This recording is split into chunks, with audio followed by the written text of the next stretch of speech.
menulis sebetulnya bagian dari sejarah perlawanan.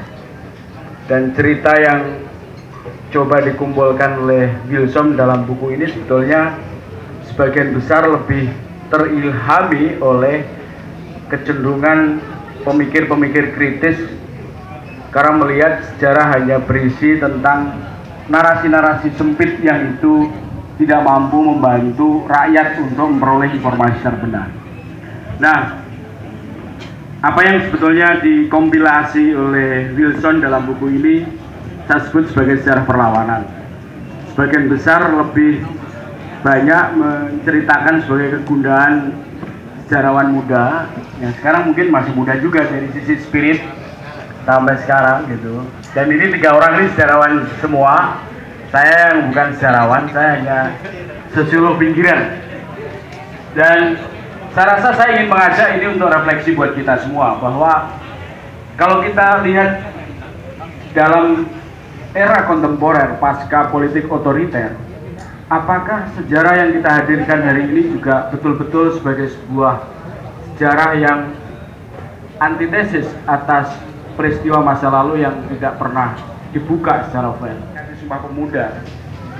Apakah masa depan pemuda itu hanya diisi oleh sejarah manipulasi? Kalau yang terjadi adalah reproduksi atas manipulasi sejarah, maka saya khawatir bahwa anak muda tidak akan keluar atau menghilangkan racun-racun masa lalu, sehingga dia bisa juga masih cukup rentan oleh praktek-praktek manipulasi itu. Contoh yang paling konkret, saya melihat ada gejala banyaknya milisi-milisi sipil yang itu direkrut, yang sebagian besar terlibat adalah anak-anak muda.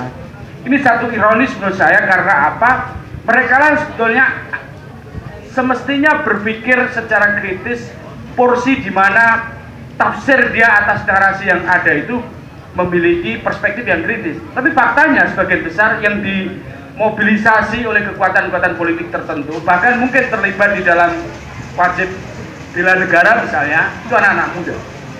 Nah, ini menurut saya harus menjadi masalah serius, karena kalau hari ini anak-anak muda yang saya bandingkan dengan romantismenya zaman Wilson, zaman saya, zaman Feng, kita berdiskusi mengambil topik-topik yang kritik atas imperialisme, kritik atas otoritarianisme sebagai pilihan seksi di dalam tradisi berpolitik aktivis anak-anak muda.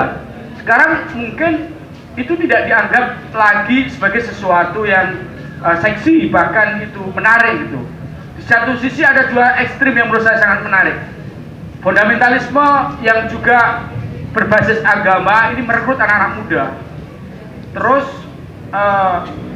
gerakan yang sifatnya pragmatis, yang mereka bagian dari alur deras dari konsumerisme, juga anak-anak muda. Yang lain yang menurut saya sangat picik adalah munculnya milisi-milisi sipil yang itu juga sebagian besar terlibat adalah anak-anak muda. Nah, kalau 3 kutub ini kemudian berkembang, sementara kelompok-kelompok kritis ini tidak muncul juga untuk melakukan upaya-upaya bangunan sikap kritis kepada publik, maka 3 kutub ini akan bisa menguasai Indonesia dalam 10 tahun yang akan datang. Menurut saya ini akan menjadi masalah serius, apalagi faktanya dunia pendidikan kita tidak begitu care terhadap persoalan seperti ini. Saya ingat betul waktu saya SMA pernah dihukum oleh guru sejarah saya gitu, gara-gara saya tidak ikut upacara 17 Agustus. Dan guru itu sekarang masih ingat saya, dan ketika saya waktu itu memberontak dalam pengertian ukuran yang sangat minimalis, sampai sekarang dia menyadari betul bahwa apa yang dilakukan dengan disiplin pengetahuan atas anak-anak itu sebenarnya tidak akan pernah efektif. Sekali lagi, buku Wilson ini harus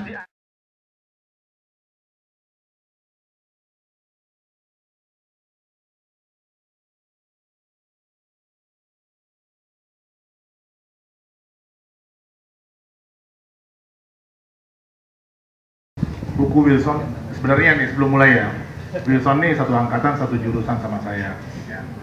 Jadi sebetulnya dia belum nulis aja saya udah tahu maunya apa gitu. Tapi beginilah, bukunya dia ini penting karena dua hal.